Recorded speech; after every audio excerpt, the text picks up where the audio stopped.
Hello and welcome to Crucial Matters on Crucial TV. My name is Hyacinth. On Monday, there was a violent clash between the Shiites and the Nigerian police. A lot of properties were lost, lives were also lost. On the program today, we shall be analyzing the security situation in Nigeria and the way forward. I have a guest in my studio. He is a social commentator and he is vast when it comes to issues around Nigerian politics and security. I have Mr. Jerry Paul. Mr. Jerry, you're welcome. Thank you for having me. Mr. Jerry, for some time now, the Shiite group have been protesting in the FCT. Yeah. They've been carrying out protests on a daily basis. But on Monday, the protests turned violent. Did you follow that situation? I followed it. What's your take? The Shiite demonstrations and the protests is not new anymore in the FCT. But government seems not to have been giving it the listening ear it deserves. And it has been turning bloody, not just the recent ones. It has been turning bloody with casualties on both sides. And I think the government have to give them a listening ear for once. All right. There are claims by the Shiite group that they protest without carrying any firearms. They protest without any violence. But the protest of yesterday, they claim, was infiltrated by the Nigerian police. Do you agree? That is not yet verified. All right. Because the policeman, the deputy commissioner of police that was shot or was wounded but later died, later lost his life, was their victim. So we don't know whether he was shot with gun, but he died as a result of assault from their side. So it's not yet verified whether they are armed or not, but they are violent. All right. And being violent means they can go with any weapon, maybe small arms. Yes, because from the pictures we'll be showing our viewers, the NEMA had their emergency van bombed as at the time this violence happened. Yes. And the group, talking about the Shiite group, claimed it was the Nigerian police that fired at those vehicles. Now, my question is, do this group have what it takes to move about with weapons? We cannot say that they do not have or that they do. They come out and start their protest peacefully, seemingly peaceful, but it has always ended violent. And it is their word against the police. The police say that they are armed. They say their group was infiltrated by the police. Okay. So it is their word against that of the police. So, but the government need to sit down and listen to their agitation. That is the basic thing. If not, precious lives of Nigerians will continue to be lost on each of these protests.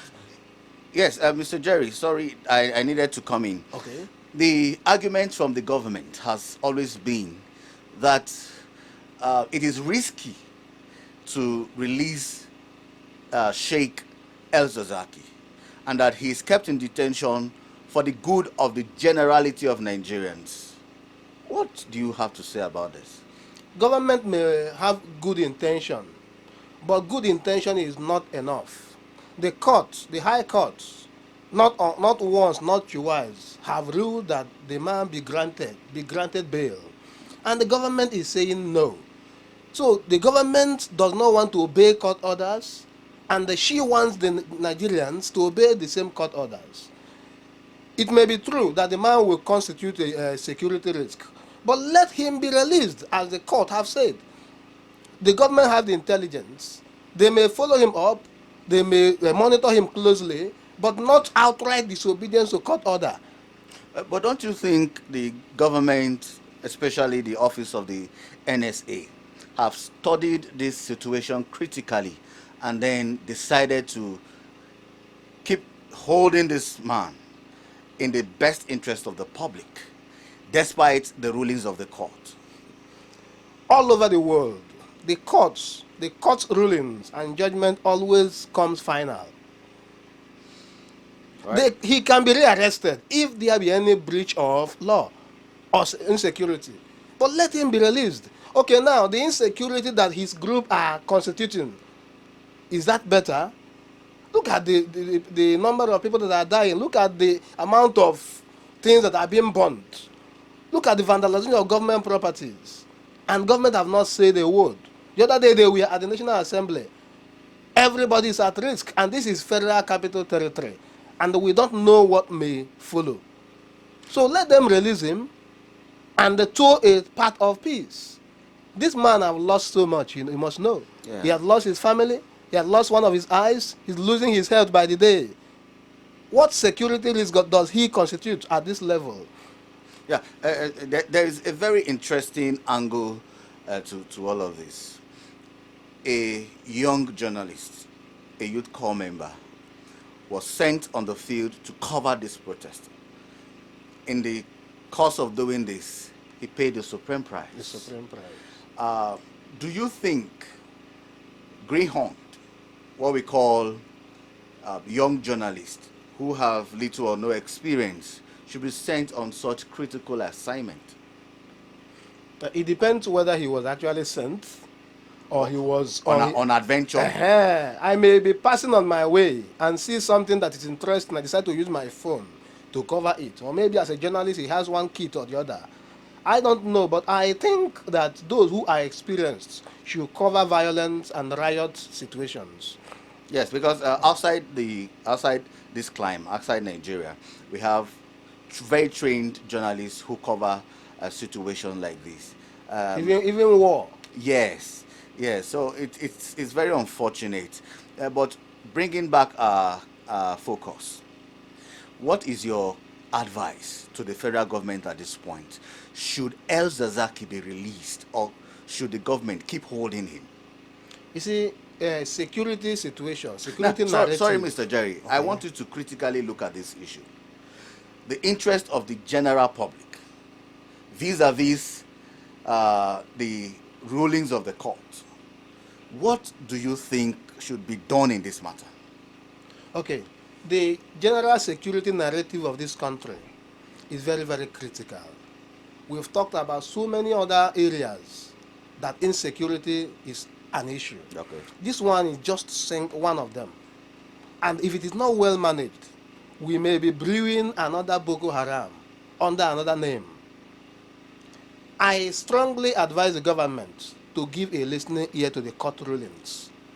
It is easier to obey the court and take another step. We always have plan A, plan B, plan C. As it is, the government does not have plan B. Really? They do not have plan B. If they do, they would have released him and they follow him up. Do you think it's that easy? The way you're speaking, sir. Do See. you think it's that easy? If you're in the government, would you do what you're If saying I right were now? in the government, I would analyze the situation and brief the public. Because it is a security matter, we may not come out giving public the analysis. But we need to tell the people why this man need to be kept. All right. Now, nobody knows where he is kept. Is he in the prisons? Certainly not. Are you sure about that? He was not sentenced to jail. Okay. So he is in the DSS custody, or is he in the Aso Villa? Where is he? Where is he? That's one. Some other people are even saying that he may not be alive, that he may have been died. He may have been, maybe he has died a long time ago. Let me come in, Mr. Jerry. Final question for you. Okay, okay.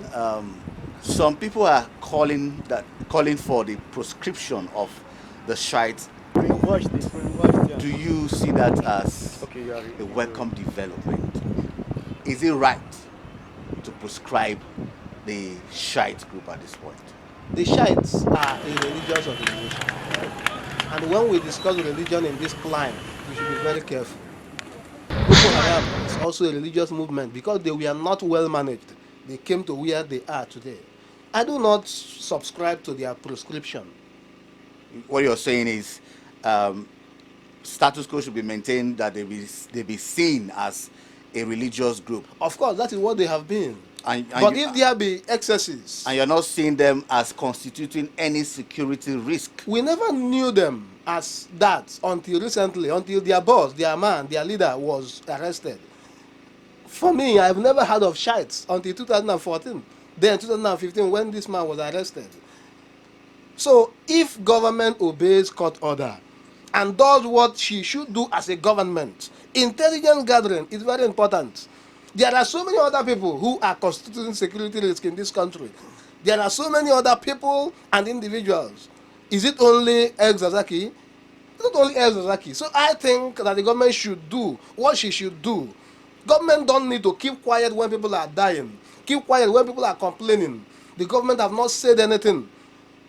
Assistant Commissioner of Police was killed. Nobody has said anything. A youth copper, somebody that could be Nigerian president in the next 10 years or 15 years has just died. Nobody is saying anything. Government properties are being bought. Nobody is saying anything. The masses complain, and they just behind the scene are saying that he constitutes security risk. All right, Mr. Jerry, I think the government has got a lot in his hands, don't you think? It's a fine place to live in, Mr. Jerry. It's always a pleasure having you around. Is that right? Yes, and we hope to have right? you The again pleasure is very, mine. The very pleasure is soon. mine. Thank you very much. Yes, you've heard from Mr. Jerry, you've heard the analysis, you've heard perspectives. What do you think about the Shiite movement? Should it be proscribed? What do you think the government should do? Should it hold on to El Zazaki, or should it obey the court order?